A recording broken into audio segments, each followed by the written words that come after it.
Hello friends, welcome to authentic south. பட்டாணி சாதம் பண்ணுறதுக்கு 1 கப் அளவுக்கு சீரக சம்பா அரிசி எடுத்துகிட்டு கழுவிட்டு 20 மினிட்ஸ் ஊற வச்சுக்கலாம். ஒரு பாத்திரத்தில் 2 டேபிள் ஸ்பூன் நெய் எடுத்துக்கலாம். நீங்கள் ப்ரெஷர் குக்கரில் பண்ணுறதுனாலும் பண்ணிக்கலாம். பாத்திரத்தில் பண்ணும்போது ரைஸ் ஒன்றோட ஒன்று ஒட்டாமல் நல்லா உதிரி உதிரியாக வரும். நெய் நல்லா சூடாகட்டும். நெய் நல்லா சூடானதும் 2 சின்ன பீஸ் பட்டை, 2 கிராம்பு, 2 ஏலக்காய் சேர்த்திக்கலாம். அடுத்தது நான் ஒரு 8 முந்திரியை சின்ன சின்ன பீஸாக உடச்சி வச்சுருக்கேன். அதை சேர்த்திட்டு கொஞ்சம் ப்ரௌன் ஆகிற வரைக்கும் வதக்கிக்கலாம்.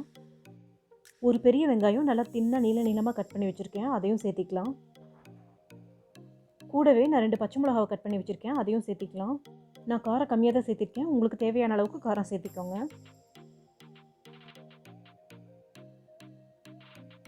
வெங்காயம் நல்லா வதங்கினதுக்கப்புறமா 2 டீஸ்பூன் அளவுக்கு இஞ்சி பூண்டு பேஸ்ட் சேர்த்து வதக்கிக்கலாம்.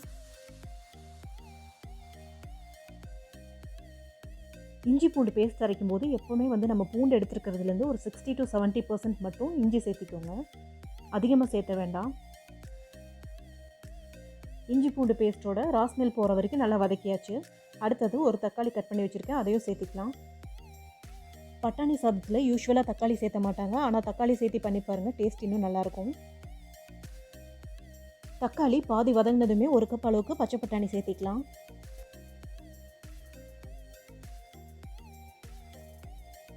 பட்டாணி வதங்கறதுக்கு தேவையான அளவு 1/2 டீஸ்பூன் உப்பு சேர்த்திக்கலாம். பட்டாணி நல்லா வேகிற வரைக்கும் குக் பண்ணிக்கலாம்.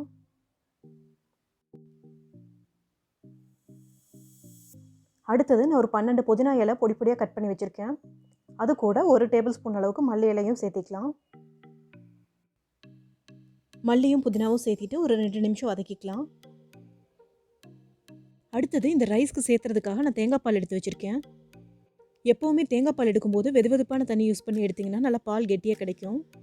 தேங்காய் பால் ஃபஸ்ட் எடுத்தது, 2வது எடுத்தது எல்லாத்தையும் சேர்த்து ஒட்டுக்கா வச்சுருக்கேன்.